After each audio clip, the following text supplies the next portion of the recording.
বহরমপুর পুলিশের গাফিলতির কারণে অজ্ঞাত পরিচয় মৃতদেহ তকমা। বহরমপুর লোকসভা ভোটের পরের দিন মঙ্গলবার থেকে নিখোঁজ ছিল 21 বছরের যুবক শম্ভু হালদার। নিখোঁজ ডায়েরি করা হয়েছিল বহরমপুর থানায়। তার ঠিক দুদিন পর বৃহস্পতিবার গঙ্গায় একটি মৃতদেহ ভাসতে দেখা যায়। পুলিশ খবর পেয়ে মৃতদেহ উদ্ধার করে ময়নাতদন্তের জন্য মর্গে পাঠায়। পরিচয় না পাওয়ায় অজ্ঞাত পরিচয় দিয়ে তার পোস্টমর্টম করা হয়। পরবর্তীকালে গতকাল তার পরিবারের লোকজন সোশ্যাল মিডিয়ার মাধ্যমে ছবিটি দেখতে পেয়ে মৃতদেহটি শনাক্ত করেন। পরিবারের অভিযোগ, নিখোঁজ ডায়েরি করা সত্ত্বেও পুলিশ কেন তাদের জানালো না, কেনই বা অজ্ঞাত পরিচয় ব্যক্তি হিসেবে তার পোস্টমর্টম হলো। এই বিষয়ে অভিযোগ জানাতে আজ বহরমপুরের বিজেপির বিধায়ক কাঞ্চন মৈত্র বহরমপুর থানায় যায় এবং লিখিত অভিযোগ দায়ের করেন।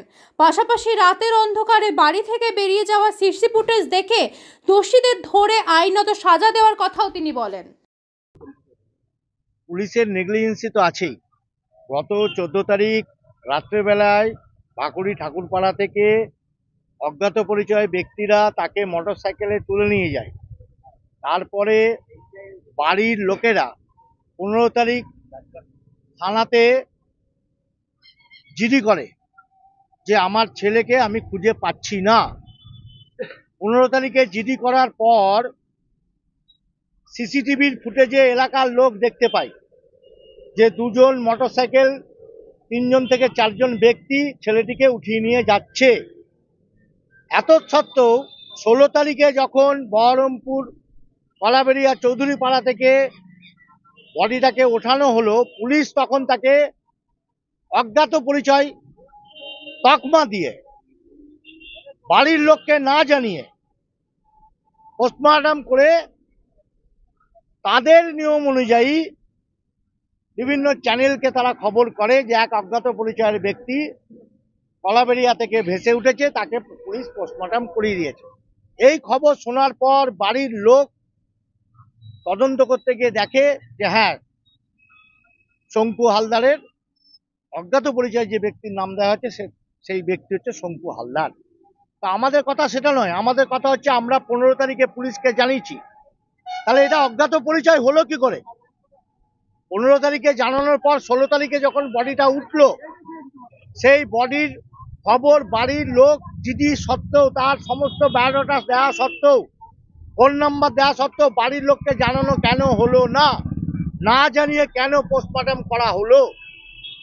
এটা হচ্ছে আমাদের প্রধান অভিযোগ পুলিশের বিরুদ্ধে। দ্বিতীয় কথা, আমরা আজকে থানাতে এসেছিলাম, ডিএসপি ডিএনপির সাথে আমরা এটা বলে গেলাম যে এইরকম ধরনের ঘটনা যেন আর না হয়, এবং পুলিশ সেটা মেনে নিয়েছে যে এটা ওনাদের ভুল হয়েছে।